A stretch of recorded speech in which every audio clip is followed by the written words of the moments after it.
नमस्कार दोस्तों, जय हिंद जय भारत। दोस्तों आप देख रहे हैं CDRK सैनी एजुकेशन क्लासेज।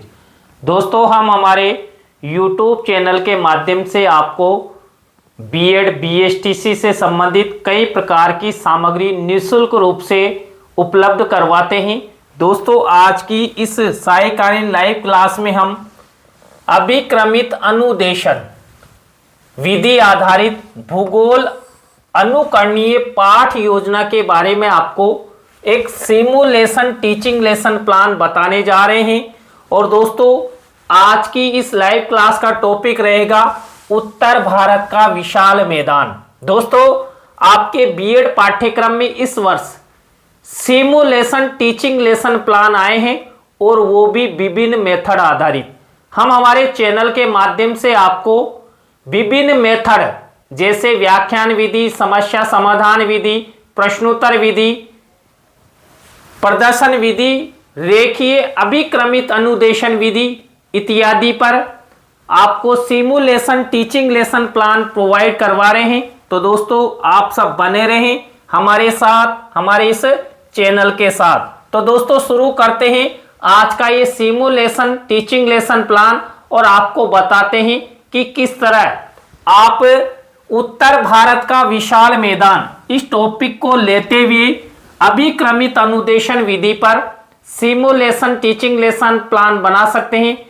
कैसे बनाना है, क्या करना है, इन सब बातों को हम बताने वाले हैं। तो यहाँ पर दोस्तों सबसे पहले हम शामपट पूर्ति का निर्माण करते हैं। देखिए यहाँ पर विद्यालय का नाम, कक्षा, दिनांक, विषय, कालांश, कालांश का समय और बीच सेंटर में हमारे मुख्य प्रकरण का नाम लिखते हैं। मुख्य प्रकरण को अंडरलाइन करते हैं और इन्वर्टेड कॉमाज में बंद करते हैं। तो दोस्तों ये बात हुई शामपट पूर्ति की। इसके बाद आगे बढ़ते हैं और यहां पर हम बनाते हैं उद्देश्य और अपेक्षित व्यवहारगत परिवर्तन का फॉर्मेट। और दोस्तों मैंने हर लेसन प्लान में आपको बताने का प्रयास किया है कि किस तरह आप उद्देश्य और अपेक्षित व्यवहारगत परिवर्तन बना सकते हैं। दोस्तों यहाँ पर हम सबसे पहले ज्ञान उद्देश्य लेते हैं और ज्ञान उद्देश्य से संबंधित ये अपेक्षित व्यवहारगत परिवर्तन बनाते हैं। इसी तरह अबोध उद्देश्य लेते हैं और अपेक्षित व्यवहारगत परिवर्तन बनाते हैं। इसी तरह ज्ञानोपयोग उद्देश्य लेते हैं और अपेक्षित व्यवहारगत परिवर्तन बनाते हैं। इसके बाद फोर्थ नंबर का हम उद्देश्य लेते हैं कौशल और कौशल आधारित ये अपेक्षित व्यवहारगत परिवर्तन। इसी तरह अभिरुचि आधारित ये अपेक्षित व्यवहारगत परिवर्तन और अभिवृत्ति आधारित ये अपेक्षित व्यवहारगत परिवर्तन। तो दोस्तों आप जब यहां पर सिमुलेशन टीचिंग लेसन प्लान बनाएं तो आपको इस तरह ये 6 उद्देश्य और उनके अपेक्षित व्यवहारगत परिवर्तन बनाना है। तो दोस्तों ये बात हुई यहां तक। इसके बाद आगे बढ़ते हैं और हम बनाते हैं कक्षा शिक्षण सहायक सामग्री का कॉलम। दोस्तों कक्षा शिक्षण सहायक सामग्री 2 प्रकार की होती है, सामान्य शिक्षण सहायक सामग्री और विशिष्ट शिक्षण सहायक सामग्री। दोस्तों सामान्य शिक्षण सहायक सामग्री तो हमें मार्केट में रेडीमेड मिल जाती है, लेकिन जो विशिष्ट शिक्षण सहायक सामग्री होती है जिसके अंतर्गत हम चार्ट, चित्र, मॉडल, प्रतिकृति आदि का निर्माण करते हैं, ये हमारे द्वारा बनाई जाती है। बहुत ही मेहनत का कार्य होता है। कुल मिलाकर रचनात्मकता से संबंधित विशिष्ट शिक्षण सहायक सामग्री होती है। दोस्तों यहाँ पर उत्तर भारत का विशाल मैदान इस टॉपिक पर हम यहाँ पर विशिष्ट शिक्षण सहायक सामग्री के रूप में पद यानी कि फ्रेम बनाएंगे, जो हम आगे आपको दिखाएंगे। तो आपको पता भी लग जाएगा कि ये फ्रेम क्या है, कैसे बने हैं। इसके बाद पूर्व ज्ञान का कॉलम बनाते हैं। पूर्व ज्ञान के कॉलम के बाद सबसे प्रमुख कॉलम बनाते हैं दोस्तों शिक्षण विधि का। और दोस्तों अभी मैं आपको बता रहा था कि हम अभिक्रमित अनुदेशन विधि पर आपको लेसन प्लान बनाना बताने जा रहे हैं। तो यहां पर देखिए अभिक्रमित अनुदेशन विधि के 3 भाग होते हैं और 3 भागों में पहला भाग है रेखीय अभिक्रमित अनुदेशन विधि। तो इसी पर हम पूरा लेसन प्लान आपको बताएंगे। इसके बाद साके भी होता है। 3 प्रकार होते, इसमें पहला रेखीय अभिक्रमित अनुदेशन विधि। इसके बाद प्रमुख शिक्षण बिंदु का कॉलम बनाते हैं। यहां पर देखिए रेखीय अभिक्रमित अनुदेशन विधि से शिक्षण आयोजन निर्देश। इसके बाद रेखीय अभिक्रमित अनुदेशन के पदों फ्रेमों का प्रस्तुतिकरण। ये 2 प्रमुख शिक्षण बिंदु रहेंगे। इसके बाद हमारी यहाँ प्रमुख क्रिया रहेगी रेखीय अभिक्रमित अनुदेशन पदों यानी फ्रेमों के माध्यम से शिक्षण का आयोजन।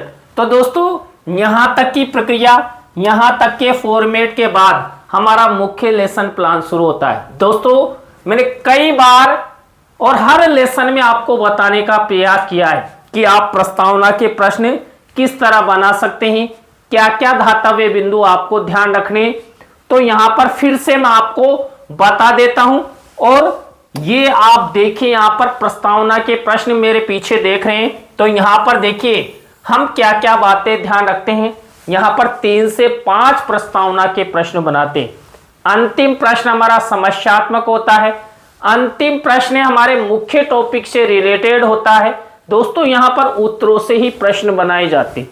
प्रश्नों में तारतम्यता होती है, जिगजैग होता है, सरल से कठिन की ओर शिक्षण सूत्र का यहां पर प्रयोग किया जाता है। दोस्तों यहां पर उत्तर भारत का विशाल मैदान, इस टॉपिक पर मैंने प्रस्तावना के प्रश्न कैसे बनाए। पहला प्रश्न देखिए, संसार के भूभाग को सीमाओं के आधार पर किनमें विभाजित किया गया है। तो संसार के भूभाग को सीमाओं के आधार पर देशों प्रदेशों में विभाजित किया गया है। अब इसी उत्तर से हमारा नेक्स्ट प्रश्न बनेगा, किसी भी देश के भौतिक प्रदेशों को जानने हेतु किनका अध्ययन किया जाता है। तो किसी भी देश के भौतिक प्रदेशों को जानने हेतु यहां पर पर्वत, पठार, मैदान, मरुस्थल, नदियों, भूभाग आदि का अध्ययन किया जाता है।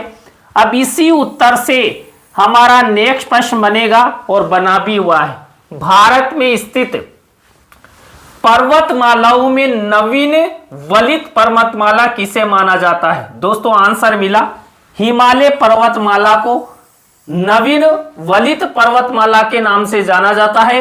अब इसी उत्तर से हमारा नेक्स्ट प्रश्न बनेगा, हिमालय पर्वतमाला भारत की किस दिशा में स्थित है। तो आंसर मिला दोस्तों उत्तर दिशा में। अब इसी उत्तर से हमारा नेक्स्ट प्रश्न बनेगा, उत्तर भारत के विशाल मैदान के बारे में आप सब क्या क्या जानते हो। अंतिम प्रश्न हमारा यहां पर समस्यात्मक हो गया। अंतिम प्रश्न हमारे मुख्य प्रकरण से रिलेटेड है। उत्तरों से प्रश्न बनाए गए, प्रश्नों में तारतम्यता है, जिगजैग है, सरल से कठिन की ओर शिक्षण सूत्र का यहां पर प्रयोग किया गया है। तो ये बात हुई प्रस्तावना की, और आपको भी इसी तरह प्रस्तावना के प्रश्न बनाना है। आगे बढ़ते हैं और नेक्स्ट हमारा शिक्षण बिंदु होता है उद्देश्य कथन। और दोस्तों यहां पर देखिए उद्देश्य कथन किया गया है। बच्चों आज हम सब उत्तर भारत के विशाल मैदान के बारे में रेखीय अभिक्रमित अनुदेशन विधि के माध्यम से विस्तार पूर्वक अध्ययन करेंगे। और ये इस तरह छात्र छात्रा ध्यान पूर्वक सुनेंगे। तो ये बात हुई दोस्तों यहां पर उद्देश्य कथन की। इसके बाद आगे बढ़ते हैं और हमारा मुख्य लेसन प्लान शुरू हो जाता है रेखीय अभिक्रमित अनुदेशन विधि पर आधारित। और यहां पर हम रेखीय अभिक्रमित अनुदेशन विधि के अंतर्गत फ्रेमों के माध्यम से बच्चों को शिक्षण करवाते हैं और सब कुछ ही बच्चे के द्वारा किया जाता है। तो किस तरह यहां पर फ्रेमों के माध्यम से रेखीय अभिक्रमित अनुदेशन विधि पर आधारित ये सिमुलेशन टीचिंग लेसन प्लान बनाया गया। तो आप सब बने रहें हमारे साथ, हमारे इस चैनल के साथ। और दोस्तों यदि आप हमारे चैनल पर पहली बार आए हैं या नए हैं या अभी तक भी आपने हमारे चैनल को सब्सक्राइब नहीं किया है, तो जल्दी से हमारे चैनल को सब्सक्राइब करें, पास ही बने बेल आइकन के बटन को जरूर दबा देवे, जिससे कि हमारे द्वारा होने वाली लाइव क्लास के नोटिफिकेशन आपको मिल सके और आप अच्छा अधिगम कर सके। तो आगे बढ़ते हैं दोस्तों। यहां पर देखिए हमारा 3rd नंबर का शिक्षण बिंदु रेखीय अभिक्रमित अनुदेशन विधि से शिक्षण का आयोजन एवं निर्देश। देखिए ये आयोजन से संबंधित छात्र अध्यापिका क्रिया है और छात्र अध्यापिका द्वारा दिए गए ये निर्देश आपको सिमुलेशन टीचिंग लेसन प्लान की डायरी में लिखने हैं और ये वाला फॉर्मेट बनाना। आगे बढ़ेंगे दोस्तों, थर्ड नंबर के बाद हमारा फोर्थ नंबर का शिक्षण बिंदु है यहाँ पर पदों फ्रेमों का प्रस्तुतिकरण। देखिए फोर्थ नंबर का ये पदों फ्रेमों का प्रस्तुतिकरण शुरू हो चुका है और ये हैं आपके फ्रेम, ध्यान रखना। तो इनका प्रस्तुतिकरण कैसे किया जाएगा, यहां पर देखिए छात्र अध्यापिका क्रिया में यहां पर बच्चों से एक प्रश्न पूछा गया है और उनके विकल्प दिए हुए हैं और बच्चे प्रश्न को पढ़कर इनका उत्तर देंगे। देखिए यहां पर ये छात्रा क्रिया। अब देखिए बच्चों को यहां पर ये शिक्षण सहायक सामग्री में लगे ये फ्रेम आपको दिए जाएंगे। ये देखिए ये फ्रेम है और फ्रेम पर जो हमारा पहला प्रश्न है उसी से संबंधित विषय वस्तु लिखी गई है। तो आप भी जब सिमुलेशन टीचिंग लेसन प्लान बनाए तो आपको इस तरह के फ्रेम बनाना है, ये विषय वस्तु लिखनी है। उसके बाद क्या करना है, देखिए यहां पर तो पूरी विषय वस्तु आपको दिखाई दे रही है ना, लेकिन आप जब सिमुलेशन टीचिंग लेसन प्लान की डायरी में विषय वस्तु लिखें तो किसी भी टॉपिक या फ्रेम की विषय वस्तु दिखाई नहीं देनी चाहिए। तो मैं आपको बता देता हूं, इसको फोल्ड करके यहां पर चस्पा कर देना है और आप देखिए ये मेरे पास एक फ्रेम है, इस फ्रेम को ऐसी विषय वस्तु लिखकर मैंने फोल्ड कर दिया और ऊपर लिख दिया फ्रेम नंबर 1। इसी तरह आप प्रत्येक फ्रेम में यही प्रक्रिया अपनाएंगे। इसके बाद देखिए दूसरे नंबर का फ्रेम पद और इससे संबंधित ये प्रश्न। और दोस्तों यहां पर देखिए ये फ्रेम किससे संबंधित, हमारे दूसरे नंबर के प्रश्न के उत्तर से संबंधित ही पूरा फ्रेम है या आंसर लिखा हुआ है। तो ये मिनीचर आपको शिक्षण सहायक सामग्री के कॉलम में चस्पा करना है, विषय वस्तु लिखनी है, फोल्ड करना है और क्या लिखना। अभी देखिए यहां पर मैंने आपको बताया था फ्रेम नंबर 1 लिखना है, अब ये फ्रेम नंबर 2 लिखना है आपको फोल्ड करके और यहां पर चस्पा कर देना है। इसी तरह आगे बढ़ते हैं दोस्तों फ्रेम नंबर 3 की ओर। देखिए ये फ्रेम नंबर 3 और फ्रेम नंबर 3 में भी वही प्रश्न पूछा गया है, छात्र उत्तर देंगे और ये शिक्षण सहायक सामग्री के कॉलम में ये फ्रेम मिनीचर के रूप में लगाया गया है। अब विषय वस्तु लिखकर आप भी फोल्ड करेंगे और यहां पर लिख देंगे फ्रेम नंबर 3। ये विषय वस्तु दिखाई नहीं देगी ना। अब देखिए इसके बाद फ्रेम नंबर 4।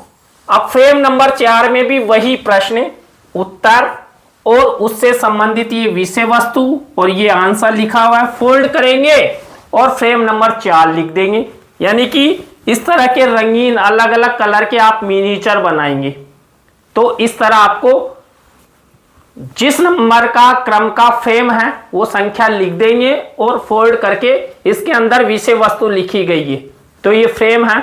अब दोस्तों बात आती है, आप सोच रहे होंगे कि सर बार बार में ही उत्तर भारत के विशाल मैदान के बारे में ही फ्रेम बता रहे हैं। तो दोस्तों जब यहां पर आप रेखीय अभिक्रमित अनुदेशन विधि पर सिमुलेशन टीचिंग लेसन प्लान बनाएंगे तो एक ही टॉपिक लेना है, उत्तर भारत का विशाल मैदान यहां पर लिया गया है।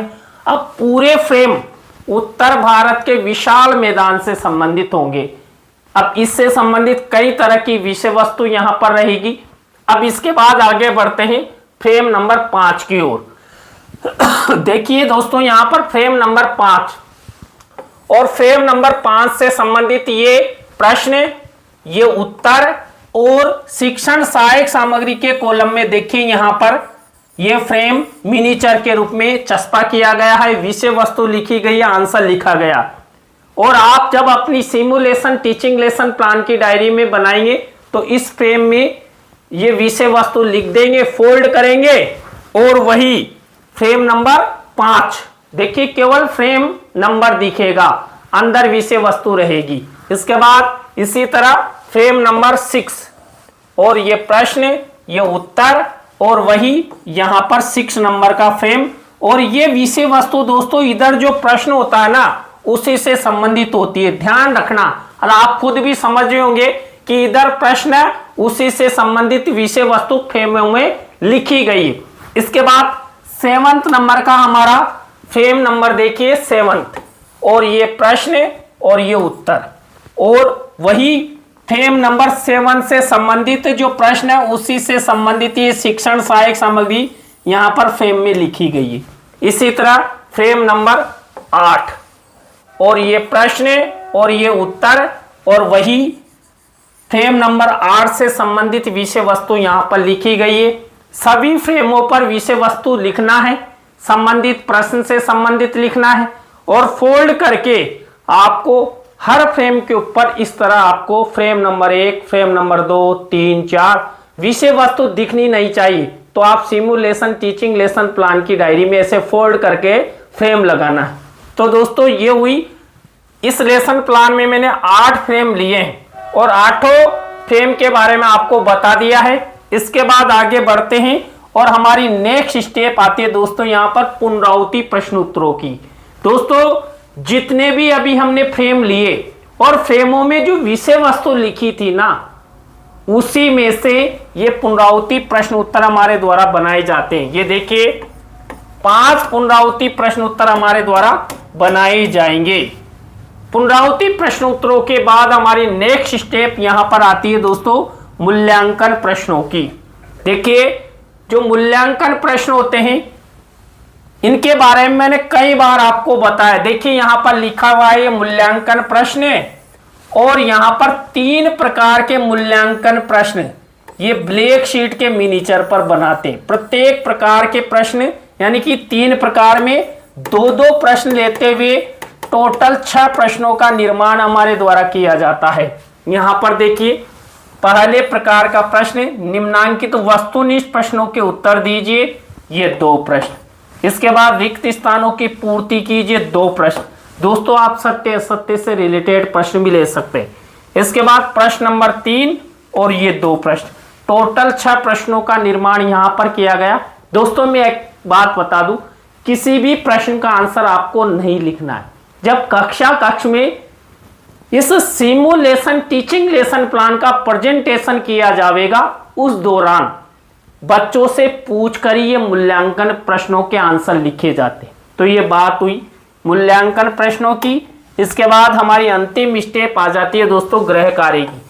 छात्र छात्राओं के लेखन कौशल के विकास हेतु 1 या 2 निबंधात्मक प्रश्न होमवर्क के लिए दिए जाते हैं। और दोस्तों सिमुलेशन टीचिंग लेसन प्लान की डायरी में भी आपको वही ब्लैक शीट के मिनीचर पर सिल्वर कलर के पेन से ये निबंधात्मक प्रश्न लिखना होमवर्क का।